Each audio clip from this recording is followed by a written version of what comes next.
ঘরে তৈরি চিকেন বন। হ্যালো, আসসালামু আলাইকুম, সবাই কেমন আছেন? চলে আসলাম মজাদার একটি খাবার নিয়ে আপনাদের সামনে। প্রতিদিন বিকেল হলেই বাচ্চাদের খেতে দিতে হবে, আর বাহির থেকে খাবার এনে খাওয়ানো স্বাস্থ্যকর হয় না। যেহেতু খাবার বানাতে পারি আমি ঘরেই, তাই চিন্তা করলাম ঘরেই তৈরি করে দিই বাচ্চাদের জন্য স্বাস্থ্যকর খাবার। আর বাচ্চারা তো একটু ভাজা পোড়া খেতে বেশি পছন্দ করে। এই টাইপের খাবারগুলো বাইরে থেকে কিনে আনলে যেমন দাম দিতে হয় অনেক বেশি, তেমনই অস্বাস্থ্যকর হয় বেশি। তাই বাচ্চাদের জন্য ঘরে তৈরি করলাম চিকেন বান। এই চিকেন বানটা বাহিরে কিনে খায় বাচ্চারা, খুব ভালো লাগে, তাই ভাবলাম ঘরে তৈরি করি, বাচ্চারা মন ভরে খেতে পারবে। বানটা তৈরি করার জন্য আমি আগে থেকেই আটাটা প্রিপেয়ার করে নিয়েছিলাম। এরপর চিকেনটাও আমি রেডি করে রেখেছিলাম। এরপর আমি তৈরি করতে শুরু করলাম আমার সেই চিকেন বানগুলো। আমার মেয়েরা তো অনেক খুশি, তারা ভাবতেই পারছে না বাসায় চিকেন বান বানিয়ে দিবে আম্মু। মেয়েকে নিয়েই শুরু করলাম তৈরি করা। মেয়ে দাঁড়িয়ে দাঁড়িয়ে শিখছিল আর খুব খুশি হচ্ছিল যে এত সুন্দর করে ঘরে তৈরি করা যায়, তাহলে কেন আমরা বাহির থেকে কিনে খাই। কথা বলতে বলতে আমার বানগুলো তৈরি হয়ে গেল। এখন আমি ভেজে নিব। আজকে আমি চুলায় তৈরি করছি এই চিকেন বনগুলো। তেলটা ভালো করে গরম করে তারপর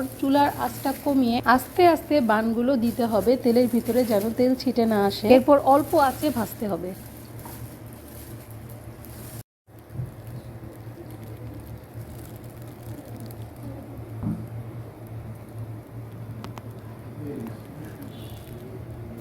অল্প আঁচে না ভাজলে কিন্তু ভিতরে সিদ্ধ হবে না, কাঁচা থেকে যাবে। এই তো একটা পাশ হয়ে গিয়েছে, আমি এখন উল্টে দিচ্ছি। একটু পরপর উল্টে দিতে হবে যেন পুড়ে না যায়, কিন্তু সময় ধরে অল্প আঁচে ভাজতে হবে। আবারও উল্টে দিচ্ছি আমি, দেখেন লাল হয়ে যাচ্ছে ওই পাশ। এভাবে এপিট ওপিট উল্টে দিতে দিতে অল্প আঁচে ভাজতে ভাজতে দেখবেন দুই পাশ লাল হয়ে গিয়েছে, কিন্তু পুড়ে যায়নি এবং ভালোভাবে সিদ্ধ হয়েছে। যেহেতু এটা চিকেন বান, আপনি যদি বেশি আঁচে ভাজেন তাহলে কিন্তু এটা ভিতর থেকে কাঁচা রয়ে যাবে, খেতে ভালো লাগবে না, কারণ এখানে প্রচুর পরিমাণ ময়দা আছে যেটাকে সিদ্ধ হতে হবে ভালোভাবে। বলতে বলতে আমার ভাজা কিন্তু হয়ে গেল। ঠিক এমন ভাবেই দুই পাশ লাল হয়ে যাবে, কিন্তু পুড়ে যাবে না, একটু খেয়াল রাখবেন প্লিজ। একদম বেশি সময় লাগে না, খুব ঝটপট একটি নাস্তা বাচ্চাদের জন্য সহজেই ঘরে তৈরি করে নেওয়া যায়। মেয়েরা তো আমার পাশে দাঁড়িয়ে আছে এবং খুব এনজয় করছে। চিকেন বান ঘরে তৈরি করা যায় এটা দেখে। আসলে বাচ্চারা তো ছোট মানুষ, ওরা বোঝে না, ওরা আসলে এই ধরনের অভিজ্ঞতা থেকে একেবারেই বাহিরে। এখন আমি তুলে নিব সুন্দরভাবে একটা একটা করে। দেখতে কেমন লাগছে অবশ্যই আপনারা কমেন্টস করে আমাকে জানাবেন। আমার কাছে তো আলহামদুলিল্লাহ অনেক ভালো লাগছে। তৈরি হয়ে গেল আমার সবগুলো চিকেন বন। এখন আমি পরিবেশন করব।